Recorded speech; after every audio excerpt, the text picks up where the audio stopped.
Hey, what's up? My name is Jonathan Fink. I'm the author of the Republic Baseball League, and this is my audiobook series. Today we're going to read Volume 1, Chapter 10, The Perils of Central Planning.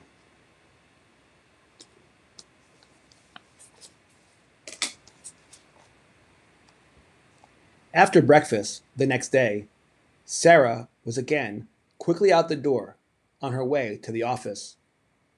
Professor Dempsey took a little longer in the house before leaving. Based on the subject matter of his lecture for the day, he knew exactly what to wear.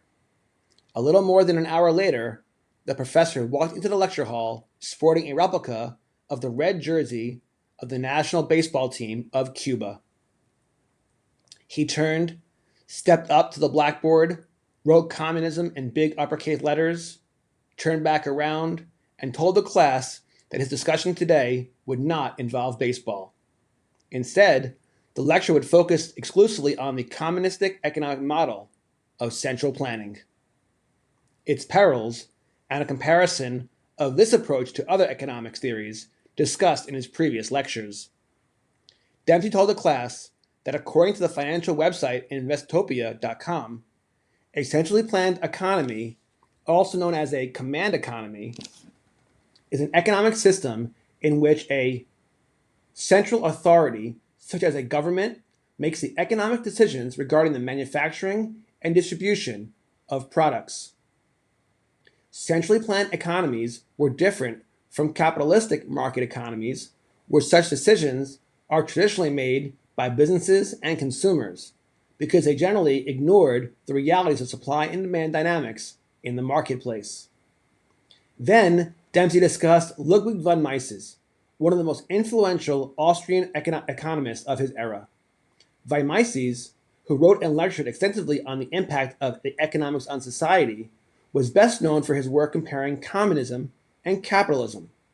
He argued that command economies were untenable and doomed to fail because no rational pricing mechanism could emerge without competition and private ownership of the means of production. His theory was supported by the fact that centrally planned economic decisions made by communist governments throughout history, at least up until that period in time, were proof that authoritarian economic policies led to massive shortages and unnecessary surpluses throughout the economy. Von Mises was an advocate of laissez-faire economics and a staunch opponent of all forms of communism, socialism, fascism, or any type of government system based on authoritarianism. Known for his devotion to the principles of free markets in opposition to government economic intervention, von Mises contended that a free market economy, where the choices of consumers and entrepreneurs operated through the laws of supply and demand for consumer goods, capital goods, and labor, was the most effective system to manufacture, price, and distribute the economic goods and services desired by consumers. He believed that government intervention in the economy produced unintended consequences that often harmed the very people the government claimed it intended to help. Dempsey then referenced Milton Friedman, the brilliant economic and statistician who recently received the Nobel Peace Prize in economic science in 1976. Like von Mises, Friedman also believed that the perils of communism and central planning were very real. He believed that for command economies to operate, rational decision-making by buyers and sellers must be suppressed and therefore infringed upon an individual's liberty. Dempsey's reference to Friedman and liberty led to a class discussion of the difference between a centrally planned economy and other economic systems. As the students got up from their seats, Dempsey said, "Please be sure to hand in your assignments due today. You can give it to me now as you leave, or you can bring it to my office before the end of the day." Rachel, Corey, and RJ, who had completed their assignment the day before, collected their belongings, handed their papers to Professor Dempsey, and headed out of the lecture hall and into the hallway. Because Dempsey did not wear an American League jersey to class, he wore the Cuban national team baseball jersey. Corey lost his double or nothing bet with Rachel. He turned to Rachel in defeat and said, "I'll Venmo you the cash, unless you prefer crypto." Rachel responded, "I'll take the cash. Thank you." End of chapter 10.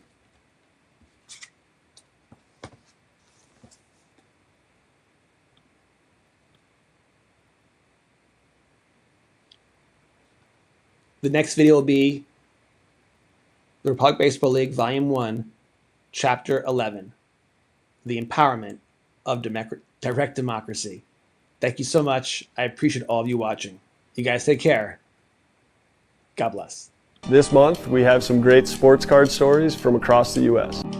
and talk to an author from nearby Leawood, Kansas, who has written a book about returning to collecting after 3 decades away.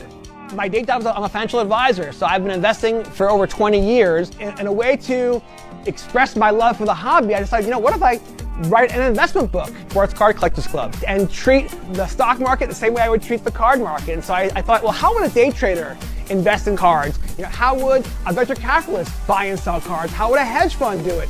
As I would go through my trials and tribulations, I realized that for as much fun as I was having investing, there was something missing. And one day I was watching the Royals game on television, and it was a rain delay.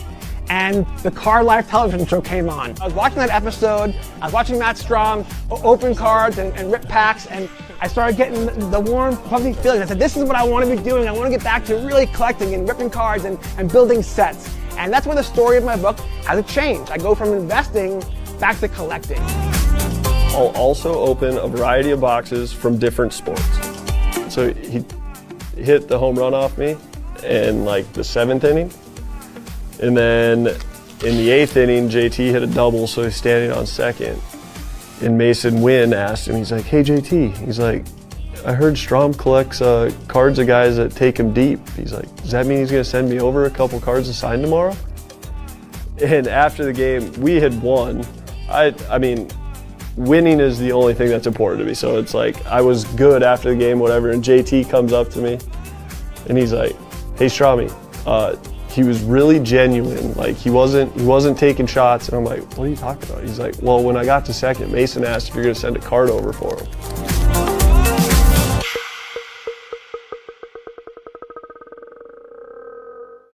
I'm just looking around my basement here, just walls covered with concert posters and toys, and just like, I have no intention of selling these things. I collect because I want to show off the things I love and do it in fun ways. And it just never crossed my mind that, hey, I'm going to go buy this thing just so I can resell it. Like that to me isn't a pure collector mentality. And obviously things change and times change. And,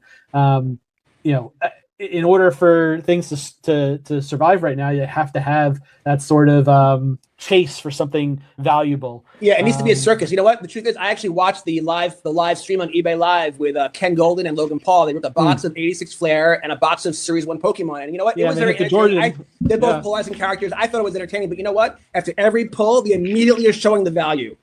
And it begs the question, are we creating, not we, is the industry creating a gambling culture which has a real downside? It already has. Right. Not created. It's here.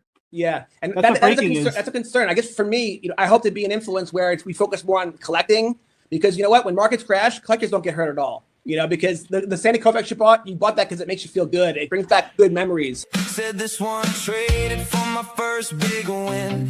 Jonathan Fink on the line tonight. You have created community, so let's talk about that. I went to Rip Night at your shop. Let's rip another pack. And I went to your Rip Night 2 years ago, and it was one of the best. I wrote about it in Volume 1. It was one of the best times I've ever had. You guys had this giant scoreboard where you had the chase cards, and everyone can buy whatever product you wanted, like buy 3, get 1 free, whatever product, whatever it was. You then, if you pull a Bronny James, you then get another blaster. Or I pulled a Reed Shepherd auto, and then I got a free T-shirt. And I sat around the table with strangers and had the best time ever. So let's talk about how important community is. And what you guys do is provide an anchor for community in our town. How important that is. Yeah, definitely. Like you said, one of our taglines, we say we'll make an offer on anything, but like you said, I mean, we got to pay what it's worth, and so if it's junk wax, it's going to be junk wax prices. which unfortunately, a lot of people end up thinking that their Right. 87 Tops Barry Bonds is going to be a couple $100 or It's something. worth nothing, people.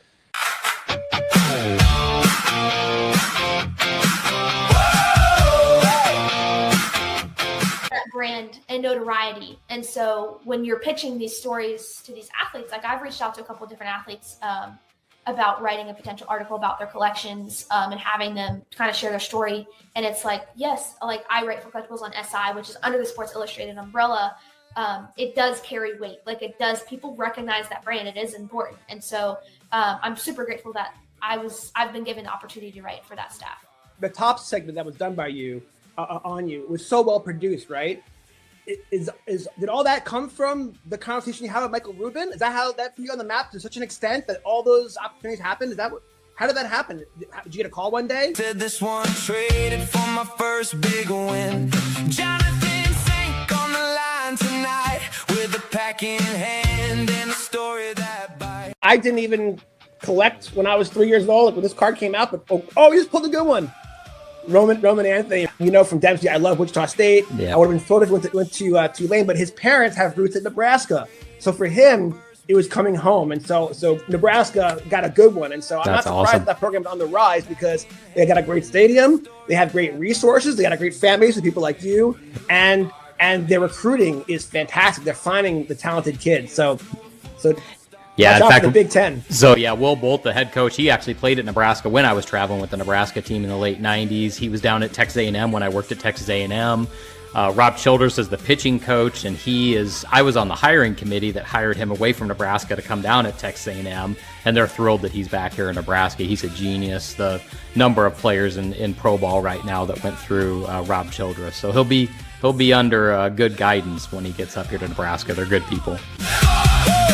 One kid found a mantle in the rain. One old friend came back with the same old chain. Talk to me about the reaction of the players, the other players, when they see this bat putter. Are they flipping out? They freak out when they see it?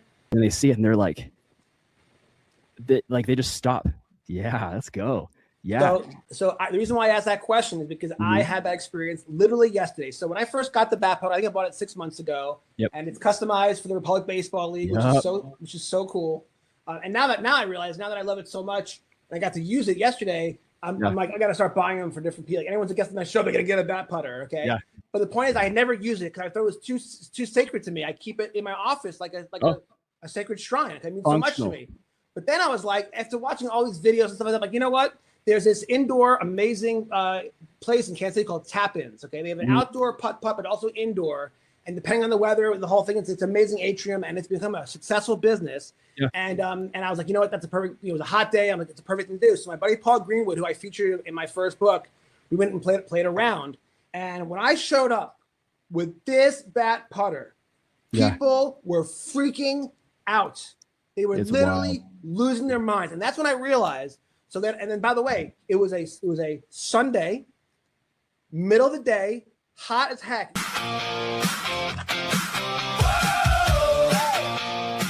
I want to see how it gets made, but you probably do actually. I want to see if there's quality control testers there.